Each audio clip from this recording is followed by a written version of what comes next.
سل بني إسرائيل كم آتيناهم من آية بينة ومن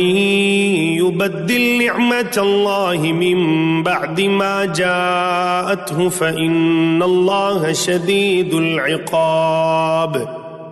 بنی اسرائیل سے پوچھو تو کہ ہم نے انہیں کس قدر روشن نشانیاں عطا فرمائیں،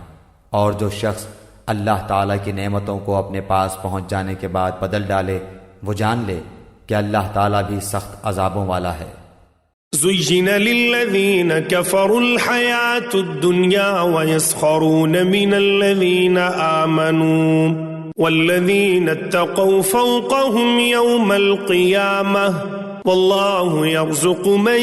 يشاء بغير حساب۔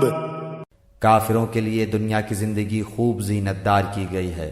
وہ ایمان والوں سے ہنسی مذاق کرتے ہیں، حالانکہ پرہیزگار لوگ قیامت کے دن ان سے اعلیٰ ہوں گے۔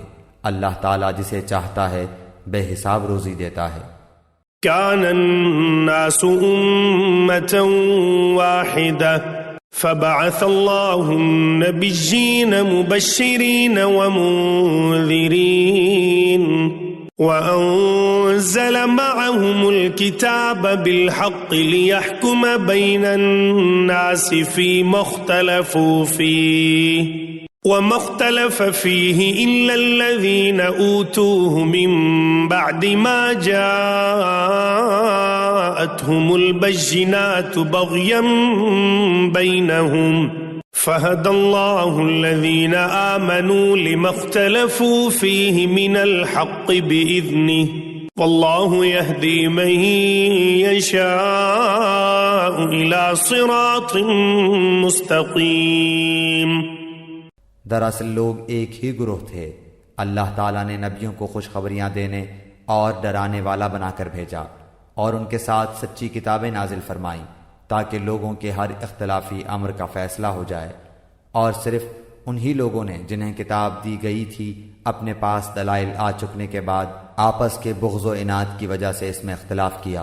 اس لیے اللہ پاک نے ایمان والوں کی اس اختلاف میں بھی حق کی طرف اپنی مشیت سے راہبری کی،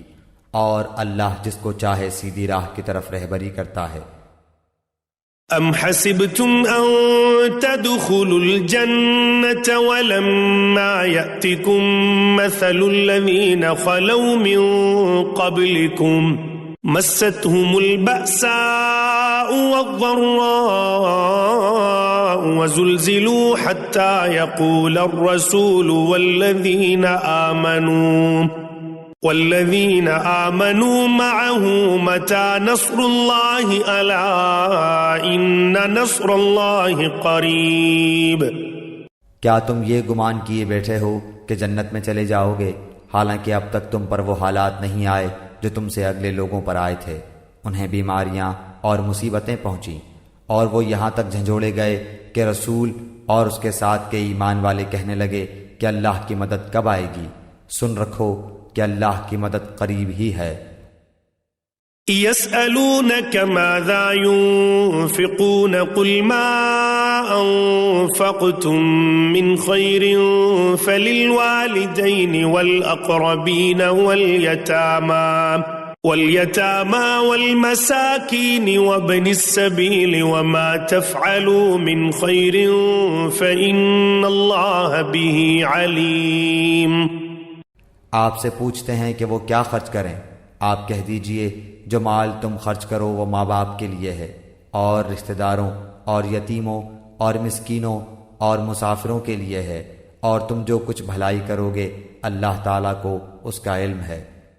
كتب عليكم القتال وهو كره لكم وعسى أن تكرهوا شيئا وهو خير لكم وعسى أن تحبوا شيئا وهو شر لكم والله يعلم وأنتم لا تعلمون۔ تم پر جہاد فرض کیا گیا گو وہ تمہیں دشوار معلوم ہو، ممکن ہے کہ تم کسی چیز کو بری جانو اور دراصل وہی تمہارے لیے بھلی ہو، اور یہ بھی ممکن ہے کہ تم کسی چیز کو اچھی سمجھو حالانکہ وہ تمہارے لیے بری ہو۔ حقیقی علم اللہ ہی کو ہے، تم محض بے خبر ہو۔